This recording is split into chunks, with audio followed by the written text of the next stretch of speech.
अस्सलाम वालेकुम प्यारे बच्चों, कैसे हैं आप सब लोग। उम्मीद करती हूँ खैरियत से होंगे। मेरा नाम है रिदा अहमद और आज मैं आपको उर्दू पढ़ाऊंगी। तो चलते हैं बोर्ड की तरफ और देखते हैं आज हम क्या पढ़ने वाले हैं। तो बच्चों, आज हम हिस्सा ग्रामर में से इसम सिफ्त के बारे में पढ़ेंगे।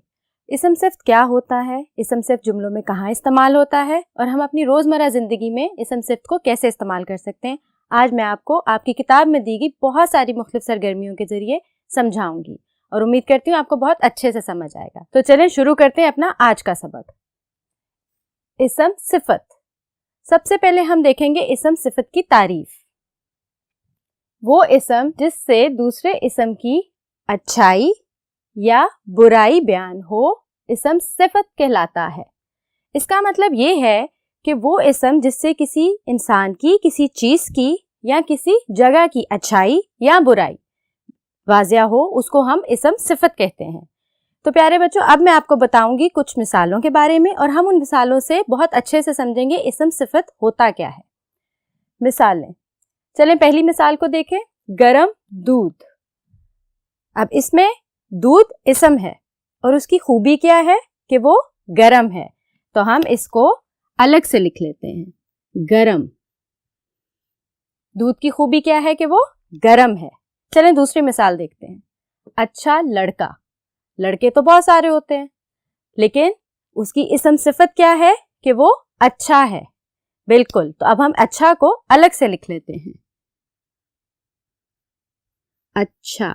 ये उसकी खूबी है, ये उसकी अच्छाई है कि वो अच्छा है, ये उसकी इसम सिफत है। तो बच्चों देखते हैं अपनी अगली मिसाल को। हमारी अगली मिसाल है बेहतरीन उस्ताद। उस्ताद तो बहुत सारे होते हैं, रियाजी का उस्ताद, अंग्रेजी का उस्ताद और उर्दू का उस्ताद। तो उस्ताद की खूबी क्या है यहाँ पे, उसकी खसूसियत क्या है जी, कि वो बेहतरीन उस्ताद हैं। तो अब हम बेहतरीन को अलग से करके लिख लेते हैं। बेहतरीन का मतलब क्या होता है, बहुत अच्छे, यानी वो आपको बहुत अच्छे से पढ़ाते हैं, बेहतरीन उस्ताद। तो बच्चों अब हम देखते हैं अपनी आखिरी मिसाल को। हमारी आखिरी मिसाल है काला जोड़ा। जोड़े तो बहुत सारे होते हैं, जो कुछ मखसूस होते हैं अपने रंगों के हिसाब से और कुछ उम्दा होते हैं, कुछ बेहतरीन होते हैं, कुछ आपके पसंदीदा भी होते हैं। तो देखते हैं यहाँ पे जोड़े की क्या खसूसियत है। यहाँ पे जोड़े की खसूसियत है कि वो काला है, तो हम इसको अलग से करके लिख लेते हैं, काला जोड़ा। तो बच्चों ये थी इसम सिफत की कुछ मिसालें जिनमें गरम, अच्छा, बेहतरीन और काला इसम सिफत थे। तो अब हम चलते हैं उन सरगर्मियों की तरफ जो आपकी किताब में दी गई हैं। मैं उनमें से कुछ मिसालों को हल करूंगी और बाकी आप मेरे साथ मिलके करेंगे। तो चलते हैं अपनी पहली सरगर्मी की तरफ। सरगर्मी नंबर 1। अब हम देखते हैं हमारी सरगर्मी नंबर 1 क्या है और उसमें हमने क्या काम करना है। सरगर्मी नंबर 1, झेल के जुमलों में इसम सिफत अलग करके लिखें। तो आपकी सरगर्मी में क्या है प्यारे बच्चों कि यहाँ पे हमें कुछ जुमले दिए गए हैं, उन जुमलों में से हमने इसम सिफत को ढूंढना है और अलग से करके लिखना है। तो मैं आपको यहाँ पे 2 मिसालों के जरिए समझाऊंगी और बाकी आप खुद करेंगे। मैं आपको इतने अच्छे से समझाऊंगी कि आपको समझ आ जाएगी। तो चलें देखते हैं। पहली मिसाल है, ताहिर ज़हीन लड़का है। ताहिर कौन है, ज़हीन लड़का है। ज़हीन किसे कहते हैं, जो बहुत समझदार और अक्लमंद होता है। तो ये ताहिर की क्या है, इसम सिफत, यानी ये ताहिर की खूबी है, ये ताहिर की खसूसियत है। तो अब हमने क्या करना है, इस जुमले में से इसम सिफत को अलग करके यहां लिखना है। तो क्या थी इसम सिफत, ज़हीन। ताहिर की खूबी थी कि वो ज़हीन है। ठीक हो गया। अब देखते हैं दूसरे जुमले में क्या है। वो नेक शख्स है। शख्स तो बहुत सारे होते हैं, मगर इस शख्स की क्या खूबी है कि ये जी नेक है।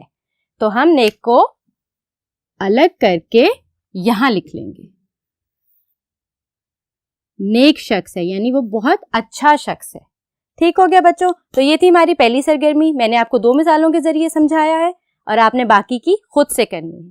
तो चलें अब करते हैं अपनी सरगर्मी नंबर 2। जल्दी से अपनी किताब में ढूंढें सरगर्मी नंबर 2 किधर है। सरगर्मी नंबर 2, मुंदरजा झेल जुमलों को मुनासिब इसम सिफत लगाकर मुकम्मल करें। पहले ऊपर क्या था, हमें जुमले दिए गए थे, उनमें से इसम सिफत को ढूंढना था और अलग से करके लिखना था। अब यहाँ पे क्या है कि हमें जुमले दिए गए हैं, हमने मुनासिब इसम सिफत लगाकर उनको मुकम्मल करना है। बहुत आसान है। तो चलें पढ़ते हैं अपना पहला जुमला। वो हमेशा डैश लिबास पहनता है। लिबास तो हम सब पहनते हैं, तो वो हमेशा डैश लिबास पहनता है। अब सोचें कोई मुनासिब सा इसम सिफत। वो उम्दा लिबास पहनता है, वो बेहतरीन लिबास पहनता है, वो अच्छा लिबास पहनता है। तो हम यहाँ लिखेंगे वो हमेशा उम्दा लिबास पहनता है। उम्दा कहते हैं बेहतरीन लिबास को। तो हमने एक मुनासिब इसम सिफत के जरिए इस जुमले को मुकम्मल कर दिया। और अब देखते हैं दूसरा जुमला क्या है। सादिया और नादिया डैश दोस्त हैं। अब सादिया और नादिया दोस्त हैं, अच्छी दोस्त हैं, बुरी दोस्त हैं, बेहतरीन दोस्त हैं। जी, आपने कोई मुनासिब सा इसम सिर्फ सोचना है और उसको यहाँ पे लिख के जुमले को मुकम्मल करना है। तो हम यहाँ पे लिखेंगे सादिया और नादिया बेहतरीन दोस्त हैं। बेहतरीन कहते हैं बच्चों बहुत अच्छे को, बेहतरीन दोस्त हैं। तो बच्चों हमने इन दो जुमलों को मुकम्मल किया है इसम सिफत लगा के जो इनके मुनासबत से बिल्कुल ठीक थे। तो अब हम देखते हैं अपनी दूसरी सरगर्मी को। चलें चलते हैं अपनी अगली सरगर्मी की तरफ। तो बच्चों देखते हैं सरगर्मी नंबर 3। दर्ज झेल अल्फाज के साथ इसम सिफत लगाएं। अच्छा, पहले हमने जुमलों में इसम सिफत को ढूंढा था, फिर जुमलों को मुकम्मल किया था इसम सिफत लगा के। अब क्या करना है, हमें अल्फाज दिए गए हैं, उनके साथ मुनासिब इसम सिफत लगाकर उनको मुकम्मल करना है। आपकी किताब में सरगर्मी मौजूद है, मैं यहाँ आपको 2 मिसालों के जरिए समझाऊंगी और बाकी आप खुद करेंगे। चलें देखते हैं इनको कैसे हल करना है। पहला लफ्ज़ क्या है हमारे पास, पानी। पानी तो एक चीज़ है। अब पानी की खसूसियत क्या है या उसकी खामी क्या है। पानी गंदा है, पानी अच्छा है, पानी ठंडा है, पानी गर्म है या पानी खौलता हुआ है। तो ये तो बहुत सारे इसम सिफत हैं। अब हम यहाँ पे एक मुनासिब सा इसम सिफत लगाकर इसको मुकम्मल करते हैं। हम यहाँ पे लिख देंगे ठंडा। पानी क्या है, ठंडा है, ये पानी की खूबी है, ये उसकी सिफत है। ठीक है, तो देखते हैं दूसरी मिसाल को। दूसरा लफ्ज़ है पहाड़। पहाड़ तो बहुत सारे होते हैं, हरे पहाड़ भी होते हैं, बर्फ से ढके हुए पहाड़ भी होते हैं, बुलंद पहाड़ भी होते हैं। तो इस तरह अब हमें एक मुनासिब से इसम सिफत को सोचेंगे और पहाड़ के साथ यहाँ लगाकर उसको मुकम्मल कर देंगे। तो मैं यहाँ लिखूंगी बुलंद पहाड़। बुलंद का क्या मतलब होता है प्यारे बच्चों, ऊंचा पहाड़, बुलंद पहाड़। तो इस सरगर्मी में हमने अल्फाज के साथ मुनासिब इसम सिफत लगाकर उनको मुकम्मल किया है। तो अब देखते हैं अपनी अगली सरगर्मी को। सरगर्मी नंबर 4। सरगर्मी नंबर 4 में बिल्कुल वही करना है जो हमने सरगर्मी नंबर 3 में किया था, लेकिन थोड़ा सा मुख्तलिफ है। वो क्या है, दिए गए इसम सिफत के सामने मुनासिब अल्फाज लिखें। पहले में क्या किया था सरगर्मी नंबर 3 में, जी हमने पहले सरगर्मी नंबर 3 में अल्फाज के साथ इसम सिफत लगाई थी। अब हमें इसम सिफत दी गई हैं और हमने उनके साथ मुनासिब अल्फाज लगाने हैं। बहुत आसान है। अब देखते हैं पहली सिफत क्या है, हसीन। हसीन किसे कहते हैं प्यारे बच्चों, खूबसूरत को। तो हसीन तो बहुत कुछ होता है, हसीन वादी भी होती है, हसीन नज़ारा भी होता है।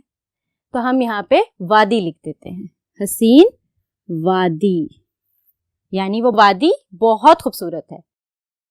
तो बच्चों हमने एक इसम सिफत के साथ मुनासिब अल्फाज का इजाफा करके उसको मुकम्मल कर दिया है। अब अगली मिसाल को देखते हैं, वीरान। वीरान किसे कहते हैं, जी जो जगह खाली होती है, जहाँ कोई आता जाता नहीं है। तो वीरान क्या क्या हो सकता है, वीरान गली भी हो सकती है, वीरान कब्रिस्तान भी हो सकता है, वीरान जगह भी हो सकती है। तो हम यहाँ पे क्या लिखेंगे, वीरान गली, वो गली जिसमें कोई नहीं आता जाता। तो बच्चों मैंने आपको 2 मिसालों के जरिए सरगर्मी नंबर 4 समझाई है। आपने बाकी की 3 मिसालें खुद से करनी है और मुझे पता है आप खुद कर लेंगे। तो चलते हैं अपनी आखिरी सरगर्मी की तरफ जो कि है सरगर्मी नंबर 5। सरगर्मी नंबर 5। सरगर्मी नंबर 5 बहुत मज़ेदार है। हम देखते हैं ये है क्या। दी गई इबारत में से इसम सिफत खत कशीदा करें। यानी हमें एक इबारत दी गई है, उसको हमने मुकम्मल तौर पे पढ़ना है, उसके बाद हमने उसमें से इसम सिफत को ढूंढना है। तो चलें पहले मेरे साथ इबारत को पढ़ते हैं। तो बच्चों हमने इबारत पढ़ ली है। اب ہم اسم صفت کو خط کشیدہ کرتے ہیں. چلیں دیکھتے ہیں. بوڑھا اور غریب آدمی. تو اب آدمی تو ہے اور اس کی اسم صفت کیا ہے؟ جی کہ وہ بوڑھا ہے اور غریب ہے. تو اب ہم بوڑھا اور غریب کو خط کشیدہ کر دیں گے. ٹھیک ہے. اچھا اب اس بوڑھے اور غریب آدمی کی کیا سوچ تھی؟ جی کہ وہ اپنے کاہل اور سست بیٹوں کو دیکھتے ہوئے سوچ رہا تھا. اس کے جو بیٹے تھے وہ کیا تھے؟ وہ کاہل بھی تھے اور سست بھی تھے. کاہل اسے کہتے جو کہ کام نہیں کرتا. سست. تو ہم کاہل کو، کیونکہ یہ اس کے بیٹوں کی صفت تھی، اور سست کو خط کشیدہ کر دیں گے. ٹھیک ہو گیا. اب آگے چلتے ہیں. وہ اپنے کاہل اور سست بیٹوں کو دیکھتے ہوئے سوچ رہا تھا کہ کاش میرے بیٹے بھی محنتی اور ہونہار ہوتے. اب اس نے یہاں پہ دو خوبیاں بیان کی ہیں کہ کاش میرے بیٹے ایسے ہوتے، یعنی محنتی ہوتے، بہت محنت کرنے والے، اور ہونہار ہوتے مطلب ہنر مند ہوتے، ان میں کوئی ہنر ہوتا. تو اب یہاں پہ ہم محنتی کو اور ہونہار کو خط کشیدہ کر دیں گے. ٹھیک ہو گیا. اب آگے دیکھتے ہیں. تو آج ہمارا شمار بھی امیروں میں ہوتا. امیر ہونا خوبی ہوتی ہے؟ جی یہ ایک صفت ہوتی ہے. تو وہ کیا سوچ رہا تھا؟ اگر یہ ساری صفات میرے بیٹوں میں ہوتی تو ہم آج امیر ہوتے. تو ہم امیروں کو اس لفظ کو خط کشیدہ کر دیں گے. تو پیارے بچوں یہاں پہ بوڑھا، غریب، کاہل، سست، محنتی، ہونہار اور امیر یہ کیا ہیں؟ یہ اسم صفت ہیں. تو بچوں یہ تھی آپ کی 5 سرگرمیاں جن کو میں نے آپ کو سمجھایا اور آپ کے ساتھ حل کرنے میں آپ کی مدد کی. ہم نے سب سے پہلے اسم صفت تعریف پڑھی، پھر میں نے آپ کو کچھ مثالوں کے ذریعے سمجھایا، اور مجھے یقین ہے کہ آپ نے اپنی ساری سرگرمیاں مکمل بھی کر لی ہوں گی. مجھے دیں اجازت، میں حاضر ہوں گی اگلے سبق کے ساتھ. اپنا خیال رکھیے گا. اللہ حافظ.